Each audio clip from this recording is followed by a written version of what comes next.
Hello everyone, today our topic is secondary storage device. आज की video में हम सेकेंडरी डिवाइस के अंदर जो है मैग्नेटिक टेप को पढ़ने जा रहे हैं। Magnetic tape is a secondary memory which can store huge amount of information. Magnetic जो टेप है वो एक सेकेंडरी स्टोरेज डिवाइस के अंदर आती है और इसमें हम लार्ज अमाउंट में डेटा को स्टोर कर सकते हैं। फिर है कि the storage capacity is much larger than that of the floppy disk. It is relatively cheaper. जो हम सेकेंडरी स्टोरेज में हार्ड डिस्क आती है, फ्लॉपी डिस्क आती है, मैग्नेटिक टेप आता है, CD रोम, इस तरीके की बहुत सारी डिवाइसेस आती हैं। लेकिन जो फ्लॉपी डिस्क और हार्ड डिस्क के कंपैरिजन में हम मैग्नेटिक डिस्क में ज़्यादा अमाउंट में डेटा को स्टोर कर सकते हैं और इसकी जो कॉस्ट होती है वो हार्ड डिस्क और फ्लॉपी डिस्क के कंपैरिजन में कम होती है, इसीलिए ये रिलेटिवली क्या है, चीपर है।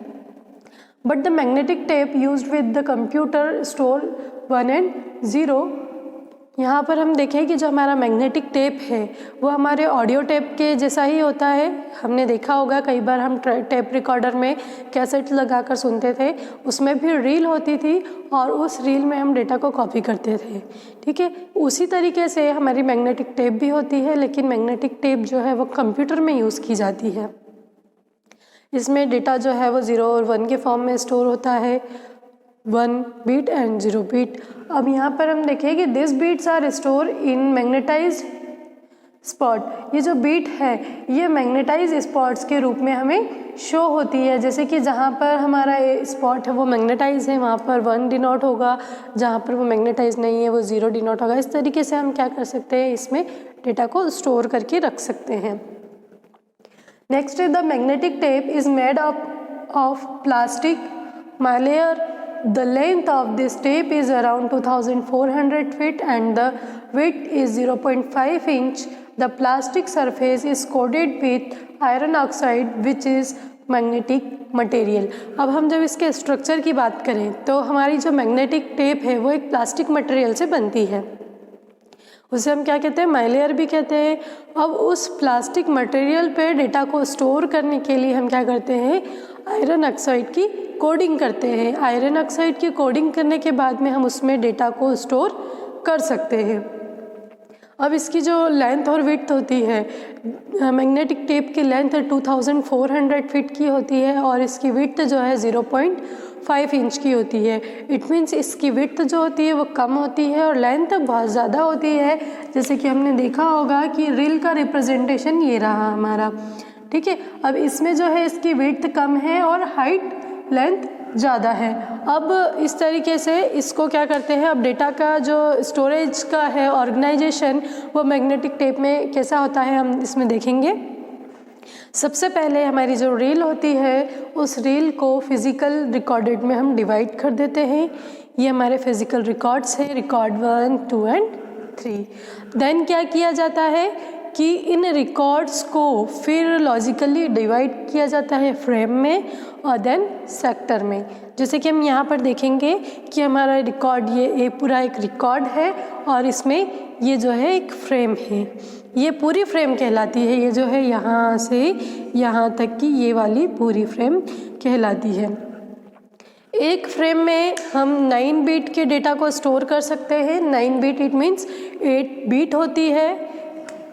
ये 8 बीट की क्या होती है, डेटा होता है और 1 बीट जो होती है वो पैरिटी बीट होती है। ठीक है, तो ये देखो 1 2 3 4 5 6 7 8 9 बीट है। अब यहाँ पर 8 बीट के डेटा को स्टोर कर रही है। इट मीन्स क्या हो गया, ये 1 बाइट के डेटा को स्टोर कर रही है। देन 1 जो होती है वो पैरिटी बीट होती है।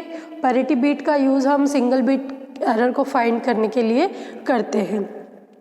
अब नेक्स्ट हम देखें कि जो रिकॉर्ड्स हैं, रिकॉर्ड्स को फिर क्या किया है, फ्रेम में डिवाइड करने के बाद इसे ट्रैक में भी डिवाइड करा है। जैसे यहाँ पर नंबर ऑफ फ्रेम, 1 फ्रेम में कितनी नंबर ऑफ बीट्स स्टोर होती है, 9 बीट स्टोर होती है।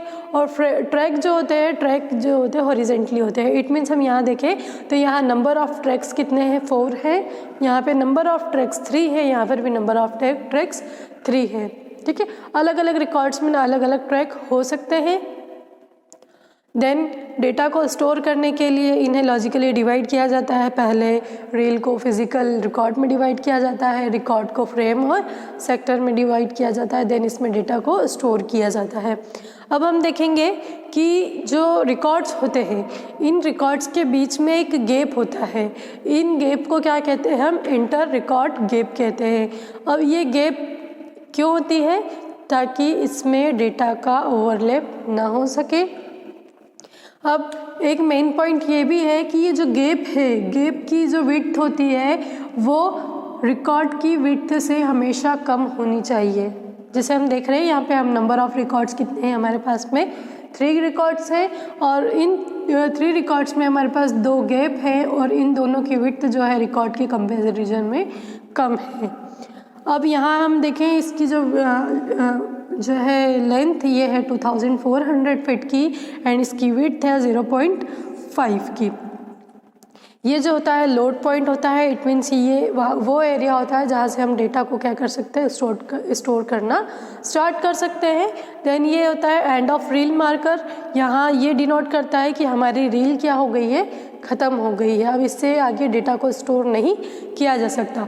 तो ये पूरा स्टोरेज ऑर्गेनाइजेशन था मैग्नेटिक टेप का। अब इसमें जैसे कुछ बेनिफिट्स तो हमने पढ़े कि ये चीपर होता है, लार्ज अमाउंट में डेटा को स्टोर कर सकता है और रिमूवेबल भी होता है, लेकिन इसके कुछ डिसएडवांटेज हैं। वो ये है कि this is purely serial access memory, therefore it is slower. ये जो है सीरियल एक्सेस मेमोरी होती है, इसमें मतलब डेटा को जो है हमें सीक्वेंस फॉर्म में ही जो है एक्सेस करना पड़ता है। जैसे कि हमने देखा प्रीवियस वीडियो में कि फ्लॉपी डिस्क में हम क्या करते हैं? डेटा को रैंडमली एक्सेस कर सकते हैं, लेकिन मैग्नेटिक टेप में हमको एक पर्टिकुलर फ्रेम तक या पर्टिकुलर सेक्टर तक पहुंचना है, तो हमें उस फ्रेम और सेक्टर से पहले जितनी भी फ्रेम और सेक्टर है उनसे होते हुए आना पड़ेगा। अब अगर ऐसा करेंगे हम तो ये क्या करेगा? टाइम ज़्यादा लेगा, इट मीन्स ये क्या होगी? स्लोअर होगी। नेक्स्ट है provision must be made to keep the tape drive speed constant. यहाँ पर टेप ड्राइव की स्पीड को कांस्टेंट रखने के लिए हमें प्रोविज़न्स की नीड होती है, अदरवाइज़ इसकी स्पीड को हम कांस्टेंट नहीं रख सकते। तो ये जो 2 क्या थे इसके डिसएडवांटेज थे मैग्नेटिक टेप के। आई होप आपको आज का वीडियो यूज़फुल लगा होगा। Thank you very much.